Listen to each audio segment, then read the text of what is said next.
Oi pessoal, vamos então à segunda metade da nossa aula sobre os elementos da relação jurídica de consumo. Então, no nosso primeiro vídeo, nós falamos sobre quais são esses elementos, né? Elemento teleológico, elemento subjetivo, e focamos no conceito de consumidor padrão, né? O consumidor estrito sensu, consumidor standard, que é aquele do caput do artigo 2º, aquele que adquire ou utiliza produto ou serviço como destinatário final.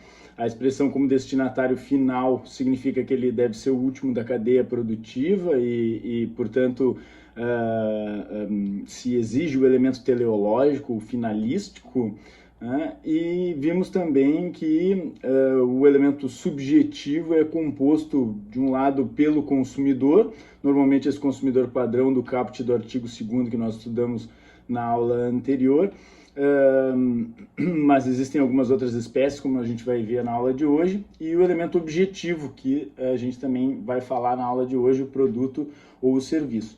Eu coloquei também um trecho de um livro meu, que chama Revisão dos Contratos, com base no superendividamento, e lá naquela obra eu trato sobre a teoria da imprevisão, a teoria da onerosidade excessiva, que é muito atual, né? O livro é de 2012, mas de qualquer modo ele tem uma aplicação bem importante em tempos de coronavírus, né? E um trecho do livro é dedicado ao estudo da caracterização da relação jurídica de consumo, porque a proposta do livro é falar sobre a possibilidade de revisão dos contratos, das obrigações decorrentes dos contratos, em virtude de um evento imprevisto, tanto no Código Civil quanto no Código de Defesa do Consumidor. Então, em um dos capítulos eu faço essa diferenciação e acabei selecionando então esse trecho que trata de quando há uma relação jurídica de consumo, para que vocês possam aprofundar o estudo da caracterização, né, da relação jurídica de consumo. E a gente viu na aula anterior que, embora o artigo 2º no caput traga esse conceito de consumidor padrão de maneira bastante clara, e no caso das pessoas físicas seja simples de se identificar quando ela é a destinatária final e, portanto, presente o elemento teleológico. No caso das pessoas jurídicas, isso é um pouco mais complexo e, por isso, demanda uma análise do caso concreto, inclusive dando ensejo aí a diversas correntes doutrinárias, né? O finalismo, o maximalismo e hoje o finalismo aprofundado, que entende que a pessoa pode ser considerada consumidora desde que ela seja reconhecida como vulnerável, porque o propósito do Código de Defesa do Consumidor, em sendo uma legislação feita em um ramo favor debilis do direito, é justamente reequilibrar uma relação que é desequilibrada. Então, o que diz o finalismo aprofundado é que deve haver esse desequilíbrio e por isso nós concluímos falando sobre a vulnerabilidade e a sua abordagem doutrinária. Na nossa aula de hoje, para concluir então o estudo da relação jurídica de consumo, quando há relação jurídica de consumo e, portanto, é possível a aplicação do Código de Defesa do Consumidor, eu queria falar um pouquinho sobre um outro tipo de consumidor, que é o chamado consumidor equiparado, aquele que não é o consumidor que adquiriu ou utilizou o produto ou serviço, né, como a gente viu na aula anterior, mas é tratado como se fosse, né, mesmo que ele seja uma projeção, né, mesmo que ele não exista enquanto um indivíduo, né, enquanto um CPF, um CNPJ. Por que eu digo isso? Porque o parágrafo único do artigo 2º, por exemplo, que é o primeiro das hipóteses que a gente vai falar sobre consumidores equiparados, diz que equipara-se a consumidor a coletividade de pessoas, ainda que indetermináveis, que haja intervindo nas relações de consumo. Portanto, o que quer dizer esse parágrafo único do artigo 2º é que mesmo quando ainda ninguém adquiriu ou utilizou o produto ou serviço, o potencial de agredir direitos do consumidor já é suficiente para que órgãos legitimados à defesa do consumidor enquanto ente abstrato, enquanto coletividade,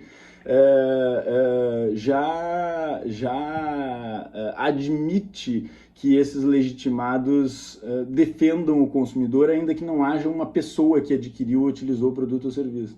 Então, por exemplo, se eu tenho um medicamento que começa a ser ofertado nas farmácias sem a aprovação da Anvisa, então falta um requisito para que ele seja comercializado. Eu não tenho que esperar até que alguém adquira ou utilize esse produto e sofra danos em razão disso, para que o Ministério Público, a Defensoria, o PROCON, etc., possa agir. Então, mesmo que ninguém tenha adquirido ou utilizado o produto ou o serviço, a ideia de proteção dos interesses meta-individuais, né, ou transindividuais, que vão para além de um indivíduo propriamente dito, como trata o caput, já autoriza uma ação das autoridades no sentido de proteger esse consumidor enquanto ente abstrato. Isso também acontece lá no 29, vamos adiante só um pouquinho aqui, abrir dar um pulo no CDC, né? A gente segue a ordem do código, mas aqui é importante a gente pular lá para a nossa aula de práticas comerciais. Mais adiante a gente vai ter uma aula sobre isso, mas aqui é bem importante para entender essa ideia de consumidor meta-individual, consumidor equiparado, porque diz o artigo 29, para os fins deste capítulo, que é o que trata das práticas comerciais, e do seguinte, que é o que trata das práticas abusivas, equiparam seus consumidores todas as pessoas determináveis ou não expostas às práticas nele previstas. Isso quer dizer que mesmo que ainda não haja um consumidor exposto a essas práticas comerciais, abusivas ou não, é possível que haja a proteção desse potencial consumidor. Então, o que diz o 29, por exemplo, é que para uma publicidade ser considerada enganosa, ela não precisa já ter enganado alguém. Ela pode ter só o potencial de enganar. Às vezes ela nem foi veiculada, o Ministério Público fica sabendo, né, de que aquela publicidade vai ir para o ar, tem uma informação que é inverídica, ele já pode buscar com uma liminar, né, que essa publicidade não vá ao ar porque entende que é uma publicidade com potencial de enganar, né, ou é uma publicidade abusiva. Então não precisa que alguém tenha sido enganado já para que aquela publicidade seja considerada enganosa. E uma terceira hipótese, então, para ver os três casos de de consumidor equiparado. O primeiro deles, o artigo 2º, parágrafo único, o segundo deles, o artigo 29, e o terceiro deles, a gente vai ver na aula de responsabilidade civil também depois, mas ele está no artigo 17, que são os agentes equiparados em razão de um fato do produto ou do serviço, que é o acidente. Então, toda vítima de um acidente pode ser considerada consumidor. Então, para os efeitos dessa seção, equiparam-se aos consumidores todas as vítimas do evento. A seção de que ele trata é a seção 2, que fala da responsabilidade civil pelo fato do produto ou do serviço, que são as hipóteses de acidente de consumo. Então, vamos pegar um exemplo. Se eu estou na parada de ônibus, um ônibus para, eu entro no ônibus, aí eu pago a passagem, né? Então adquiri o serviço de transporte público, o Estado pode ser fornecedor, a gente vai falar depois do conceito de fornecedor, então agências concessionárias, etc. Então eu sou consumidor padrão desse serviço. Aí eu sento no meu banco e o ônibus acelera e passa no sinal vermelho e acaba atropelando uma pessoa. A pessoa que estava passando na faixa de segurança abalroada pelo espelhinho do ônibus, vamos dizer, né, para não causar nenhum dano mais grave, e sofre um corte na testa. Eu que estou dentro do ônibus, sentado no banco, paguei pela passagem e sou consumidor, em razão da freada brusca, bato no banco da frente e sofro o mesmo corte na testa.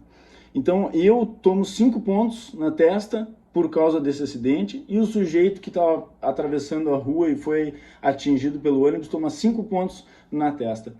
Ele, em tese, não é consumidor, porque ele não adquiriu ou utilizou produto ou serviço. Ele talvez nunca tenha andado de ônibus na vida, então eu não posso dizer que ele é consumidor do serviço de transporte público, como eu. Mas nós dois tivemos o mesmo dano em razão da mesma atividade. Então, se os dois forem juntos para o hospital, os dois têm os mesmos gastos, né? Os dois sofreram praticamente os mesmos danos. Eu não posso dizer que eu, só porque paguei a passagem, tenho mais direitos e tenho toda a proteção trazida pelo CDC do que ele, que vai ter que se valer da responsabilidade civil prevista no Código Civil, só porque não adquiriu ou utilizou o produto ou serviço, né? Então, eu trato ele como se fosse consumidor só pelo fato dele ter sido vítima de um acidente causado durante a prestação do serviço. É isso que diz o 17. Então, essas são situações em que eu reconheço que sujeitos que, em tese, não são considerados consumidores a partir da redação do artigo 2º caput, mas eu trato como se fossem consumidores como medida de justiça. E para fechar o elemento subjetivo, a gente tem ainda o artigo 3º que trata do fornecedor, que é um ponto bem importante, porque é quem tem que ter todos os cuidados, né, com os consumidores. Então o caput do artigo 2º diz: fornecedor é toda pessoa física ou jurídica, pública ou privada, nacional ou estrangeira, bem como os entes despersonalizados que desenvolvem atividade de produção, montagem, criação, construção, transformação, importação, exportação, distribuição, comercialização de produtos ou prestação de serviços. O CDC costuma usar essa técnica legislativa da enumeração, né, justamente para não deixar ninguém de fora. Então, todos aqueles que explorem uma determinada atividade, né? A gente viu lá no conceito de consumidor, no que diz respeito à pessoa jurídica, que quando ela consome determinado produto ou serviço que faz parte da sua atividade empresarial, ela não preenche o elemento teleológico, portanto não é consumidora. Aqui o que a gente está analisando é justamente ela enquanto profissional que explora aquela atividade empresarial. Então, não importa se ela é física ou jurídica, pode haver um fornecedor pessoa física, não importa se é pública ou privada, se é nacional ou estrangeira, né? Até os entes despersonalizados, portanto, camelô, ou mesmo quem não registrou na junta comercial a sua empresa e já está desenvolvendo atividade com o seu CPF, né? E aí as atividades que são ali descritas. Esse artigo 3º vai esclarecer, então, quem é esse fornecedor responsável pelos cuidados que deve ter com o consumidor e, ao desempenhar essa atividade mercantil, habitualmente, preenche esse outro polo do elemento subjetivo, né? Então, uma questão muito importante aqui diz respeito à habitualidade, né? Se eu vender o meu carro, eu não sou fornecedor. Essa é uma relação regida pelo Código Civil, porque eu não vivo de vender carro, eu não exploro essa atividade comercial, né? Lembra do exemplo do vídeo anterior que eu falava da loja de roupa, que se ela comprar camisetas para revender, ela não é consumidora das camisetas, porque ela vai repassar, não preenche o elemento teleológico. Se ela comprar uma máquina para colocar estampas na camiseta, depende da análise em razão do finalismo aprofundado de uma posição de vulnerabilidade daquela loja diante do fornecedor da máquina, né? Então a gente vai ter uma polêmica entre as correntes. A minha questão agora é se a loja decide vender a máquina que ela comprou para colocar estampas para uma outra loja, ela é fornecedora? Não, porque ela não vive de vender máquinas, ela vende camisetas. Então, vai ser isolado, ela está dispondo sobre o seu patrimônio. Não é propriamente uma atividade mercantil de venda, né, desse produto. Então, a habitualidade é algo bem importante. E os parágrafos do artigo 3º trazem o elemento objetivo. Então, o parágrafo 1º fala do produto e o parágrafo 2º fala do serviço. O produto é um conceito tão amplo, né, que entra qualquer coisa, né? Produto é qualquer bem móvel ou imóvel, material ou imaterial, né? Então, na verdade, é absolutamente tudo que possa ser objeto de uma relação mercantil, né, patrimonial. Então, é um direito patrimonial, mesmo que ele seja incorpóreo, né? Vender direitos autorais. Pode ser um produto também. Por isso, não há maiores discussões no que diz respeito a esse conceito, até porque o legislador fez isso de propósito, né? Para que ninguém diga, ah, não, mas o meu produto não é um produto como descreve o CDC. Todos são, né? Todos são materiais ou imateriais, né? Então acaba incluindo qualquer bem.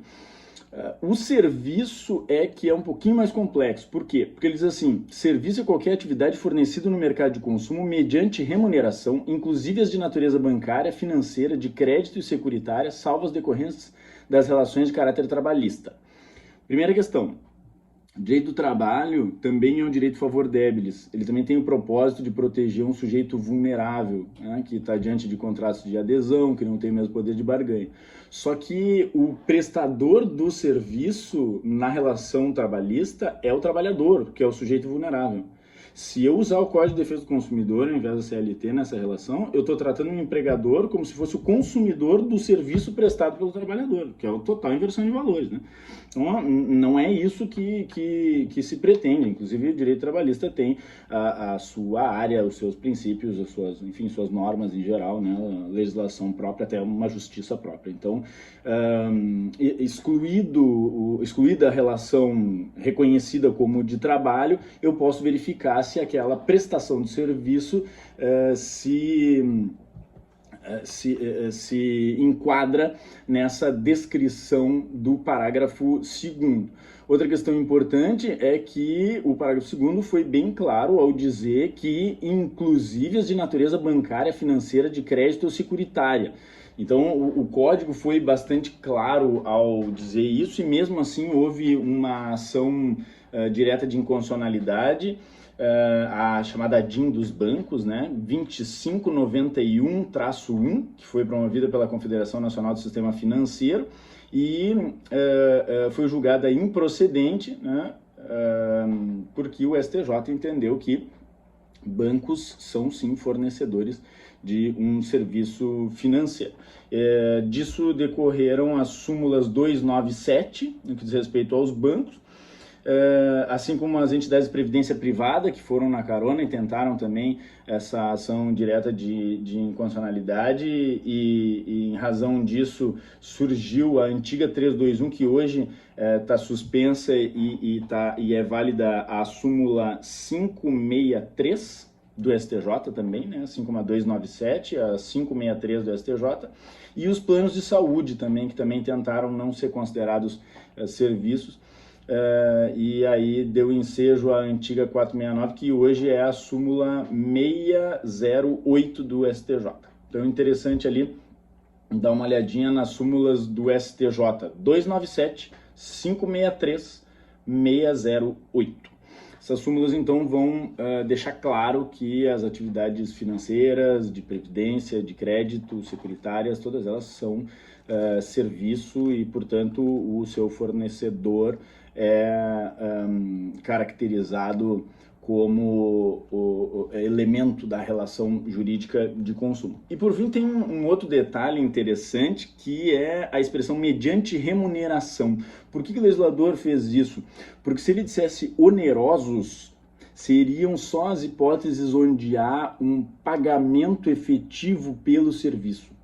E às vezes não há uma remuneração direta como na relação onerosa, porque ela é gratuita, mas há uma remuneração indireta, né? É o caso do estacionamento grátis, por exemplo. Né? Então tem um shopping lá que tem estacionamento gratuito, tem até um RESP 143166. Há um recurso especial, 1431606, que trata sobre o estacionamento do McDonald's, que é gratuito. Então o sujeito sofreu um dano ali no seu veículo, foi reclamar, o McDonald's disse, não, mas o estacionamento é gratuito, como a gente não lucra com isso, então não seria uma relação de consumo. E o STJ entendeu que é sim de consumo, porque afinal ele aumenta, né, o número de clientes, potencializa as vendas, tudo em razão de oferecer esse estacionamento. Então ele tem um ganho indireto com isso, né? Ou instalação grátis. Aí dá um problema na instalação, a gente vai reclamar, não, mas é só com relação ao produto, a instalação não é, como ela é gratuita, não é, ou amostra grátis. Né? Que diferença faz se eu comprei um protetor solar, passei o protetor e ele não me protegeu, né? Então estava viciado, não funcionou. Ou se eu tô na beira da praia e recebo com aquele sujeito que vem com umas bisnaguinhas de promocionais, me entrega, eu passo o protetor também não funciona.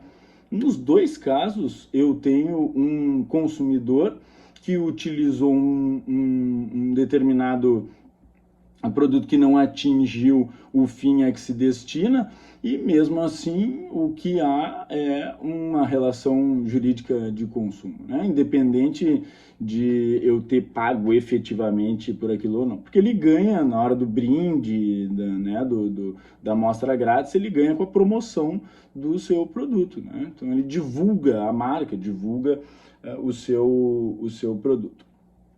Certo, pessoal? Deem uma lida, então, lá no texto que eu deixei para vocês. Façam algumas anotações, podem ser anotações breves, e postem para nós, para dividir com o resto dos colegas aí, qual foram as impressões de vocês sobre essa parte da matéria, né? E que é uma parte bem importante, porque é a aplicação do CDC, e a partir de agora, então, a gente passa o estudo aprofundado de cada um dos institutos que serão aplicados sempre que presentes esses elementos da relação jurídica de consumo, certo? Obrigado, pessoal. Valeu, tchau, tchau.